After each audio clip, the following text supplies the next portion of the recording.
देखो क्वेश्चन में गिवन है कि एक वाटर इन अ कैनल इतना मीटर वाइड इतना मीटर डेप्थ डीप है इज फ्लोइंग। मान लो एक कैनल है, कैनल की कुछ ना कुछ तो लेंथ होगी, नहीं कैनल की कुछ ना कुछ लेंथ है और कुछ ना कुछ ब्रेथ है और डेप्थ तो अंदर की तरफ होगी ना। नहीं तो लेंथ है, ब्रेथ है और डेप्थ है, मतलब गहराई है, हाइट है। तो ये क्यूबॉइड शेप का हो गया, जिसमें से ये कैनल जो है 5.4 मीटर इसकी विड्थ है, ठीक है। और डेप्थ जो है, गहरी जो डेप्थ है इसके अंदर की तरफ, वो 1.8 मीटर है ना। इसमें पानी बह रही है, पानी बहने की जो स्पीड है वो 25 किलोमीटर पर आवर है। पूछ रहा कि how much area can it irrigate in 40 minutes. अब ये पानी फ्लो होके किसी एरिया में जा रही है, ठीक है, किसी लेंथ ब्रेथ, कोई खेत है, कोई फील्ड है, मान लो इस एरिया में पानी फ्लो होकर के जा रही है, तो 25 किलोमीटर पर आवर के स्पीड से जा रही है। तो पूरा पानी इसमें आता होगा नहीं, तो कितने देर तक इरिगेशन होता है? 40 मिनट्स तक, मतलब 40 मिनट्स तक पानी इसमें आती है। 40 मिनट्स तक पानी आएगी तो इसमें कुछ हाइट तक पानी ऊपर उठती जाएगी कि नहीं, खेत में, फील्ड में, तो उसको स्टैंडिंग वाटर बोलते हैं। मान लो पानी इस खेत में जो जमा होगी, इतनी लंबी चौड़ी खेत में जमा होगी, फिर ये पानी ऊपर भर जाएगी, खेत ऊपर की तरफ उठेगी ना, उसको स्टैंडिंग वाटर बोलते हैं, ठीक है। तो इस खेत में जब 40 मिनट तक पानी जाती है तो कितना पानी भर जाता है? तो लिखा है standing water 10 centimetre of standing water is required for irrigation, ठीक है। तो इसके में इरीगेशन करने के लिए कितना सेंटीमीटर पानी भरा इस खेत में? 10 सेंटीमीटर। कितने देर तक पानी इसमें से फ्लो होकर बहती रही? 40 मिनट्स तक।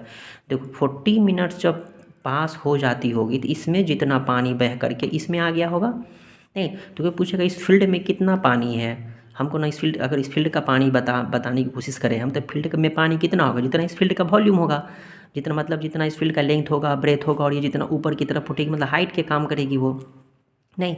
तो इस फील्ड में कितना पानी होगा? जितना इस फील्ड का वॉल्यूम होगा, मतलब लेंथ को, ब्रेथ को और हाइट को क्या कर देंगे? मल्टीप्लाई कर देंगे। यहाँ पे हाइट क्या होगा? स्टैंडिंग वाटर, है ना। लेकिन यहाँ ना फील्ड का लेंथ पता है ना ब्रेथ पता है, नहीं ये फील्ड का ना लेंथ पता है और ना ब्रेथ पता है, लेकिन इसके ऊपर स्टैंडिंग वाटर जरूर मालूम है, ठीक है। लेकिन इसमें कितना पानी, ये हम डायरेक्टली नहीं निकाल सकते हैं। लेकिन यहाँ से अगर देखें कि इसमें इतना ही पानी ना आएगा जितना इस कैनल से पानी 40 मिनट्स में आकर के इसमें आई है। तो इस फील्ड में कितना पानी, वो यहाँ से मालूम चल जाएगा कि नहीं, क्योंकि कैनल का लेंथ मालूम है, ब्रेथ मालूम है और फ्लो, रेट ऑफ फ्लो मालूम है, जो किस रेट से पानी बह रही है कैनल में नहीं। तो इसका अगर सॉल्यूशन करना है तो पहले हम ये लिख लेंगे क्वेश्चन में गिवन क्या। देखो विड्थ दिया है कैनल का, तो आराम से पहले हम क्या लिख लेंगे, जो गिवन है विड्थ ऑफ कैनल। लिखने का तरीका भी देखो एग्जाम में ये भी स्टेप मार्किंग होती है ना, 5.4 मीटर। डेप्थ दिया है क्वेश्चन में, तो डेप्थ ऑफ कैनल लिखो। देखो यूनिट सब इसका मीटर में है नहीं, सबको मीटर में रखेंगे। अब रेट ऑफ फ्लो का जो पानी फ्लो का जो स्पीड है इसमें कितना है? 25 किलोमीटर पर आवर, ठीक है। अब ये किलोमीटर है तो इसको हम किसे बदलेंगे? मीटर में बदलेंगे नहीं, आगे टाइम मिनट्स में दिया तो इसको मिनट्स में बदल लेते हैं, ठीक। तो 25 किलोमीटर को मीटर में बदलोगे तो इंटू 1000, ये पर आवर मतलब आवर नीचे है ना, एक आवर को मिनट में बदलोगे तो बाई 60 करोगे, ठीक। ये 0 से 0 कैंसिल, तो कितना हो जाएगा? 2 से काट दो, 2 3 जा, 2 से यहाँ काटो 50, तो कितना हो जाएगा? 1250/3 मीटर पर मिनट, ठीक है। अब देखो इसमें 40 मिनट में कितना पानी इसमें से बहेगी। एक चीज़ देखो, ये कैनल की लेंथ है और ये ब्रेथ है, ठीक है। अब लेंथ है ना, लेंथ नहीं, ये कैनल की क्या है? विड्थ दिया हुआ है, और कुछ क्या हुई है ना, डेप्थ कैनल की गहराई। अब देखो पानी इसमें से बह रही है 25 किलोमीटर पर आवर के स्पीड से।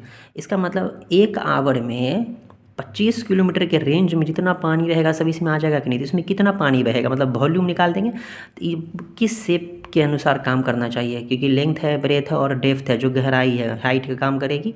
तो क्यूबॉइड है तो क्यूबॉइड का जैसे वॉल्यूम हम निकालते हैं उसी तरह से वॉल्यूम निकाल देंगे, तो इसमें से पानी पता चल जाएगा कितना पानी इसमें से फ्लो हुआ, ठीक है। विड्थ तो ये है, डेप्थ हाइट का काम करेगी, और लेंथ का क्या लेंगे हम? कैनल का लेंथ कुछ नहीं होगा, ये जो वाटर की जो रेट ऑफ फ्लो है ये लेंथ का काम करेगी। मतलब 25 किलोमीटर के रेंज में, 25 किलोमीटर लंबे रेंज में जितना पानी होगा, 25 किलोमीटर के रेंज में जो भी पानी होगा वो सारा पानी कहाँ आएगा? वो सारा पानी फ्लो हो करके इसमें आएगी 25 किलोमीटर लंबाई के रेंज में नहीं। तो लेंथ, ब्रेथ, ये विड्थ और डेप्थ और ये रेट ऑफ फ्लो, इस तीनों को मल्टीप्लाई कर देंगे तो पानी कितना फ्लो होगा इस कैनल से वो हमें मालूम चल जाएगी। तो हम यहाँ पे वॉल्यूम ऑफ वाटर जब लिखेंगे वॉल्यूम ऑफ वाटर तो ये मत लिखेंगे length into breadth into height. देखो यहाँ भी हम नहीं लिखे, विड्थ लिखे हैं, डेप्थ लिखे हैं और रेट ऑफ फ्लो, ये लेंथ का काम करेगी। तो हम जानते हैं कि लेंथ और ब्रेथ और हाइट को मल्टीप्लाई करेंगे तो क्या निकल के आएगा, वॉल्यूम ऑफ वाटर। यहाँ लेंथ ब्रेथ हाइट नहीं लिखेंगे, ठीक है। तो लिखेंगे विड्थ लिखेंगे इंटू डेप्थ लिखेंगे, और लेंथ का काम क्या करेगी, rate of flow into rate of flow लिखेंगे यहाँ पे, ठीक है। अब विड्थ देखो 5.4 है, डेप्थ 1.8 है, और इसका रेट ऑफ फ्लो कितना 1250/3, ठीक है। अब देखो वॉल्यूम ऑफ वाटर तो निकला, कितना पानी फ्लो करेगी, इतना पानी फ्लो करेगी। तो volume of flow of water लिख दो, ठीक है। क्या लिख देंगे यहाँ पे, volume of flow of water. अब ये पानी जो फ्लो हो रही कितना देर में, क्योंकि ये रेट ऑफ फ्लो पर मिनट का है ना, 1 मिनट का है ना, तो इसका मतलब 1 मिनट का निकलेगा। कितने मिनट का, 1 मिनट का। ये हो गया volume of water, volume of flow of water in 1 minute through canal से इतना पानी फ्लो हो रही है, ठीक है। इतना पानी फ्लो हो रही है। इस 3 से इसको कैंसिल कर देंगे तो 0.6, ठीक है। अब यहाँ मल्टीप्लाई करो तो इतना मीटर क्यूब पानी फ्लो हो जाएगी कि नहीं कैनल से। लेकिन कैनल से 1 ही मिनट में ना फ्लो होती है, 40 मिनट्स में फ्लो होती है, नहीं। तो हम लिख देंगे वॉल्यूम ऑफ फ्लोइंग वाटर, ये तो 1 ही मिनट का पानी है ना इतना। हम 40 मिनट्स का निकालने के लिए बोल रहा, 40 मिनट्स तक पानी जाती है इस फील्ड में, तो 40 मिनट्स में कितना जाएगी, 1 मिनट में इतना जा रही है। 1250 इंटू 40 कर देंगे तो ये पता चल जाएगा ना, नहीं कि इतना मीटर क्यूब पानी कहाँ जा रही है, कैनल में, ये फील्ड में जा रही है इतना मीटर क्यूब पानी, कितने मिनट में, 40 मिनट्स में। अब बताओ इस फील्ड में कितना पानी है, इतना पानी है कि जितना यहाँ पे लिखा हुआ है इतना ही पानी होगा ना इस फील्ड में, क्योंकि 40 मिनट्स में इस कैनल से इतना पानी फ्लो होकर के जा रही है, नहीं। तो अब इस कैनल में इतना पानी है, अब हमको इस कैनल का एरिया निकालना है। देखो तो ये कैनल है, ये क्या है, फील्ड में। तो फील्ड में कितना स्टैंडिंग वाटर है, स्टैंडिंग वाटर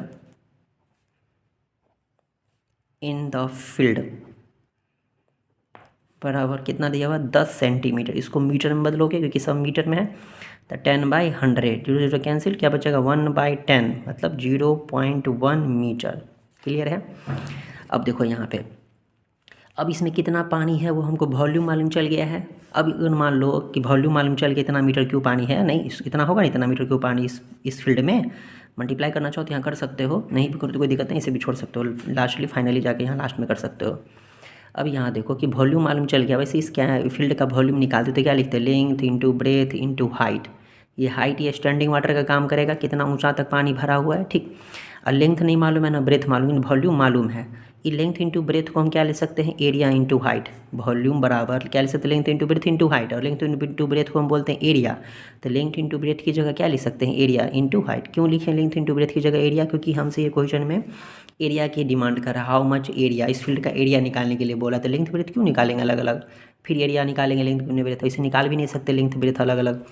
हमसे सिर्फ डायरेक्ट एरिया पूछ रहा है, तो हम जानते हैं वॉल्यूम बराबर होता है एरिया इंटू हाइट। चूँकि वॉल्यूम मालूम है हमसे, हमें क्या मालूम है, वॉल्यूम तो मालूम हो गया ना इस फील्ड में कितना पानी है, और हाइट भी मालूम है। तो यहाँ से एरिया निकालोगे तो एच को इधर ट्रांसपोज करोगे तो क्या होगा, वॉल्यूम बाय हाइट। देखो एरिया निकल जाएगा ना वॉल्यूम बाय हाइट करके, नहीं तो यहाँ पे इतना मत लिखेंगे, सीधे डायरेक्ट लिखने की कोशिश करेंगे।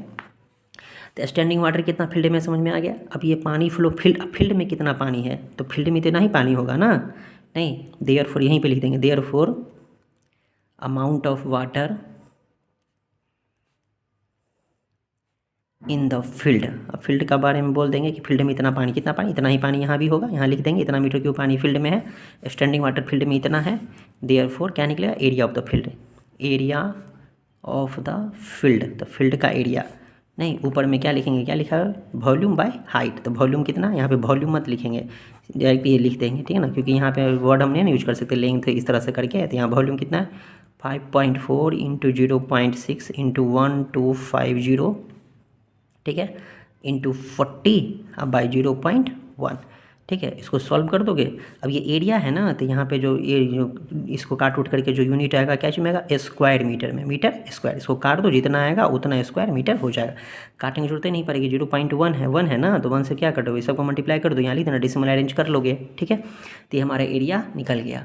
ये इंपॉर्टेंट क्वेश्चन है, ठीक है, ये बनाने आना चाहिए। इस तरह से लिखने की तरीका भी हम यहाँ पर लिख के बता चुके हैं, ठीक है, क्लियर है।